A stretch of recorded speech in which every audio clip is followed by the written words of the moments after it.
ان کے پاس سے ان کے وہ من میں ہی وہ بات نہیں آتی جو اس میں سے پیٹ پر بولی ہوتی، یہ بات میں نے ان کو وہاں کہہ دی تھی، اور میرے خیال میں ان کے ساتھ بہت اچھی بات ہے کہ جاوید صاحب کو اس چیز کا ایک دکھ ہوا کہ آئے دن یہاں کے بچے جو بگڑے ہوئے ہیں، تو کم سے کم ہمیں اب اس لاسٹ سٹیج پر سدھارنے کی ضرورت ہے۔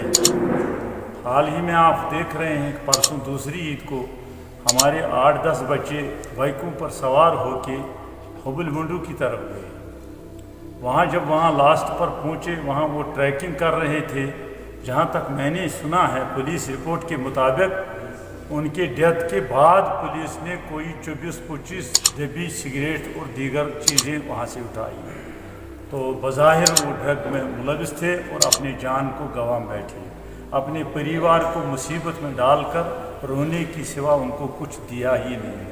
جس بچے کے لیے اپنا ماں باپ دیکھ رہا ہے کہ یہ اب کمائے گا، میں آرام سے کھاؤں گا، اس بچے کو ماں سوا یہ تکلیف کوئی دیتا ہی نہیں ہے ماں باپ کو۔ مگر اصل میں بالکل اس چیز کا قائل ہوں کہ جہاں ہمارے بچے، ہم لوگ پہلے سے ہی کوشش کر رہے ہیں، ابھی جب زبان آتی ہے تو ہم انگلش ان کی زبان میں ٹوک دیتے ہیں، اس کے بعد جب یہ چلنا شروع کرتے ہیں تو ہم ان کو ڈاکٹری، انجینئرنگ اور باقی چیزوں کی طرف ذہن لگاتے ہیں۔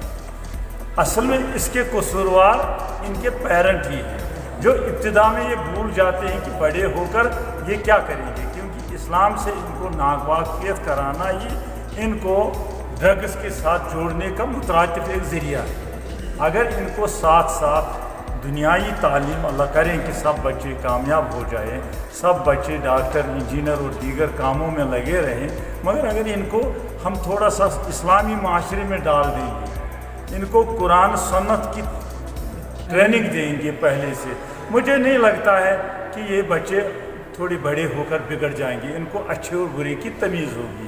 اصل میں ان کو اچھے اور برے کی تمیز نہیں ہوتی ہے۔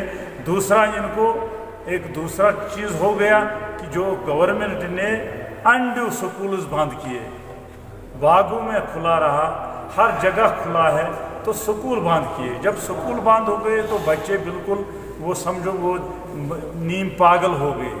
اب آن لائن میں کل دیکھ رہا تھا، اب انہوں نے آن لائن کر دیا ہے۔ جو ڈاکٹرز، انجینئرز ہیں، کل ان کو ہم ضرور کہیں گے آپ آن لائن ڈاکٹرز ہیں۔ جب آن لائن کر رہے ہیں تو یہ سب کتابیں ان کے سامنے ہوتی ہیں۔ میں کہتا ہوں ایگزام کس چیز کا ہے؟ میں خود بھی حیران ہوں۔ کل بھی ایک بچہ ہمارا دے رہا تھا PhD کا انٹرنس دے رہا تھا، تو اس کے سامنے ساری کتابیں تھی، دے رہا تھا، تو میرے خیال میں 100 میں سے 100 لے ہی لے گا وہ۔ تو آخر کار یہ سسٹم جو سرکار بھی کر رہا ہے، اس میں سرکار بھی، اور اب ہمیں سرکار کی طرف نہیں دیکھنا ہے، ہمیں اپنی سماج کے لیے دیکھنا ہے، خاص کر دور و شابات کی جہاں ہم بات کرتے ہیں۔ ہمیں دیکھنا ہے کہ آخر یہ ڈرگ سپلائی کہاں سے ہوتا ہے۔ اگر یہ ڈرگ سپلائر کا مکان بھی ہم کو معلوم ہے، دکان بھی ہم کو معلوم ہے، میں جاوید صاحب کو استدعا کروں گا کہ آپ ان کا انیشیٹو آپ لے لیجئے، ہم ساتھ آئیں گے، ہم ان کے گھر جائیں گے، بھائی یہ دھندا بند کرو۔ اگر آپ یہ دھندا بند نہیں کریں گے، شاید ہم کوئی دوسرا قدم آپ کے خلاف اٹھائیں گے۔ ہمیں نظر نہیں رکھنی چاہیے کہ سرکار کیا کرے گی، سرکار کو ہم نے نہیں دیکھنا ہے۔ میں پھر ایک بار کہتا ہوں، اگر یہ چھوٹی ہی کوشش ہے، لیکن قطرہ قطرہ سے دریا، دریا دریا سے سمندر بنتا ہے۔ آڈیٹوریم میں صرف یہی درد لے کے کہ پوری سوسائٹی کو ایک تکلیف آج دکھ رہی ہے کہ ہمارا نوجوان منشیات کے دلدل میں پھنسا ہوا ہے، اور اس کو اس دلدل سے، اس مصیبت سے نکالنے کے لیے بھرپور کوششیں نہیں ہو رہی۔ ایک بار ہم نے دوبارہ اعادہ کیا ہے یہاں جمع ہو کر کہ ہم مل کر، کندھے سے کندھے ملا کر، سر سے سر جوڑ کر اس منیز کو جڑ سے اکھاڑنے کے لیے کوشش کریں، آپس میں مل بیٹھ کر بات کریں۔ آپ دیکھ رہے ہیں کہ آج کل منشیات کی وجہ سے ہمارے نوجوان نسل کی زندگیاں ضائع ہو رہی ہیں، ہمارے بچے خودکشی پر آمادہ ہو رہے ہیں، پورا سماج جو ہے خاموش تماشا ہی بیٹھا ہوا ہے۔ اس تماشے کو ختم کرنے کے لیے ہم سب کو مل کر کام کرنے کی ضرورت ہے۔ اور دیکھنا یہ ہے کہ اس کی وجہ کیا ہے، ناسور کہاں سے نکلتا ہے، پیڈلر کون ہے اور کنزیومر کون ہے۔ جب تک ہم جو سپلائر ہے اس کو ہم آئیڈینٹیفائی نہیں کریں گے، جب ہم اس کو نہیں نکال لیں گے کہ وہ کہاں پر ہے، کون ہے، کیا کرتا ہے، کس کی سرپرستی اسے حاصل ہے، تب تک شاید اس چیز کا خاتمہ کرنا ہمارے لیے ناممکن ہو جائے۔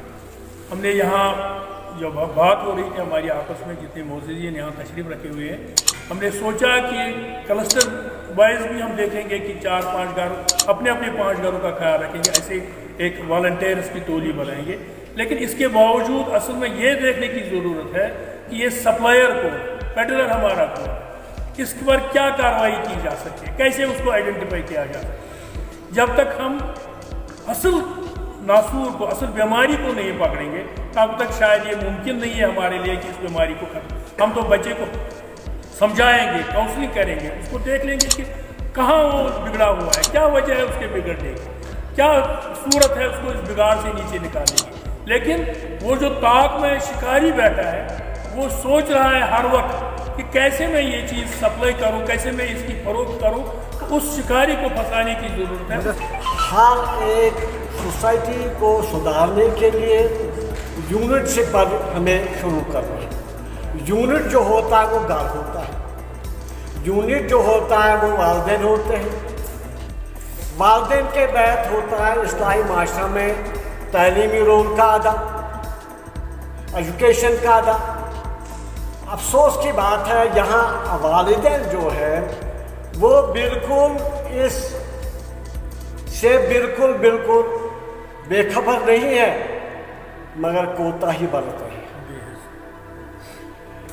کیونکہ اللہ تعالیٰ جب قیامت محشر آئے گا تو اس وقت والدین کی پکڑ ہوگی۔ ایک جوان ہوگا، اس کا پرچہ ملے گا جہنم کی طرف سے، اور باپ کا ملے گا جنت کی طرف سے۔ وہاں جو یہ قیامت میں جو احتساب ہوگا، وہ جوان کہ یا میرے باری تعالیٰ مجھے گزارش عرض ہے کہ جس طرف میں راغب ہو گیا، جو درس مجھے والدین کو دینا تھا وہ والدین نے مجھے نہیں دیا۔ حقوق والدین میں سب سے پہلے یہی ہے ان کی ذمہ داری کہ اپنی بچوں کی وہ تربیت کرے۔ نتیجہ یہ نکلے گا کہ والد کو جہنم کی طرف پرچہ ملے گا اور بچے کو اس کی طرف، کیونکہ والدین کو ذمہ دار ٹھہرا جائے۔ اسی طرح والدین کے بعد سوسائٹی میں جو ہے نیبرز ہوتے ہیں، ان کے بعد باقی جو ذمہ داران ہوتے ہیں وہ گورنمنٹ لیول پر جو قانون کو نافذ کرنے والے لوگ ہیں، جو قانون کو لوگوں کو اس برائی سے روکنے کا طاقت رکھتے ہیں۔ اگر وہ بالکل چشم پوشی کریں گے، اس کی طرف دھیان نہیں دیں گے، جیسے میرے محترم دوستوں نے یہاں اس کا ذکر بھی کیا، میں نشاندہی کروں گا۔ ابراہیم صاحب یہ سوسائٹی جو یہاں بیٹھی ہوئی ہے، جو درد رکھتے ہیں، جن کے دل میں اس وقت بہت دکھ ہے، کیونکہ یہ سب بزرگ ہیں، والدین ہیں، کہ سماج میں جو معاشرہ ہے وہ بگڑ رہا ہے، بس اس کی ذمہ داری ہمارے ساتھ ساتھ ان قانون کو نافذ کرنے والے لوگوں پر ہے جو کنٹرول کر سکتے ہیں، کیونکہ جیسے فاروق صاحب نے کہا ان کو پتہ ہے کس گھر میں کیسے یہ کام چل رہا ہے، کس دکان سے سپلائی ہو رہی ہے۔ اگر وہ دھیان نہیں دیں گے، اس پر کنٹرول نہیں کریں گے، ہماری جو ساری سوسائٹی یہاں ہے بے بس ہے۔